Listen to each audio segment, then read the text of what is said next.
Bismillahirrahmanirrahim. Assalamualaikum warahmatullahi wabarakatuh.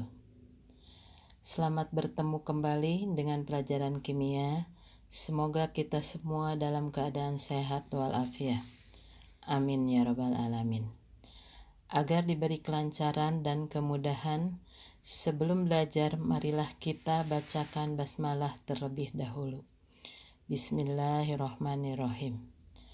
Pada kesempatan kali ini, kita akan mempelajari tentang elektrokimia.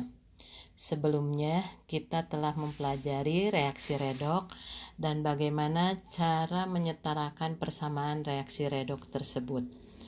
Adapun prinsip penyetaraan persamaan reaksi redoks adalah menyamakan jumlah atom dan jumlah muatan pada ruas kiri dan ruas kanan suatu reaksi.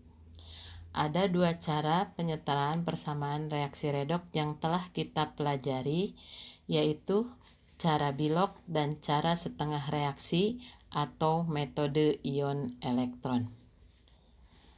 Adapun materi yang akan kita pelajari kali ini adalah elektrokimia yang tidak terlepas dari reaksi redoks.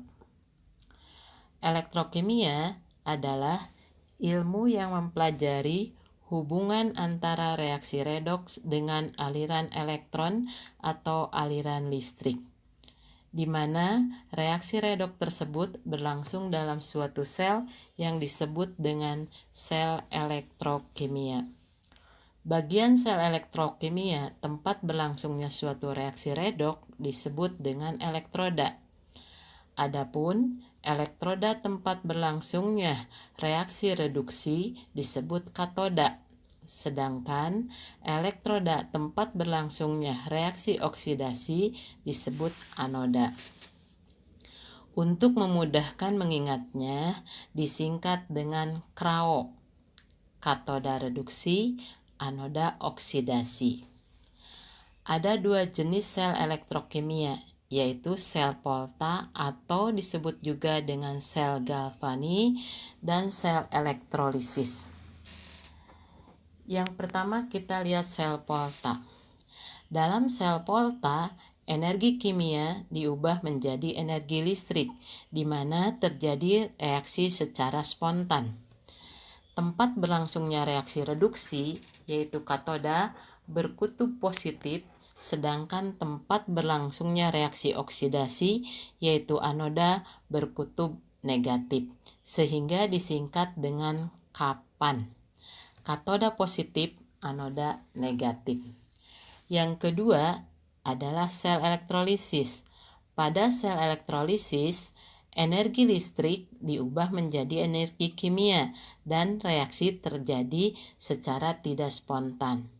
Tempat berlangsungnya reaksi reduksi, yaitu katoda, berkutub negatif, sedangkan tempat berlangsungnya reaksi oksidasi, yaitu anoda, berkutub positif, sehingga disingkat dengan KNAP, katoda negatif, anoda positif.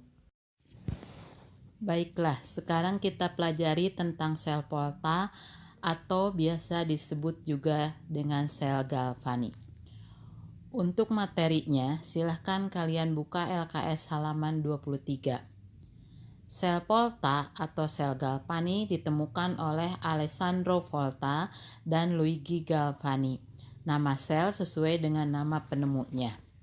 Sel Volta adalah penataan bahan kimia dan penghantar listrik yang memberikan aliran elektron lewat rangkaian luar dari suatu zat kimia yang teroksidasi ke zat kimia yang direduksi. Secara singkatnya, sel Volta adalah tempat reaksi kimia yang dapat menghasilkan listrik. Contoh penggunaan sel Volta dalam kehidupan sehari-hari adalah pada baterai dan juga aki. Sel Volta atau sel Galvani tersusun dari Zn garis miring ZnSO4 dan Cu garis miring CuSO4, yang artinya logam seng atau Zn dicelupkan dalam larutan ZnSO4 dan logam tembaga atau Cu dicelupkan dalam larutan CuSO4.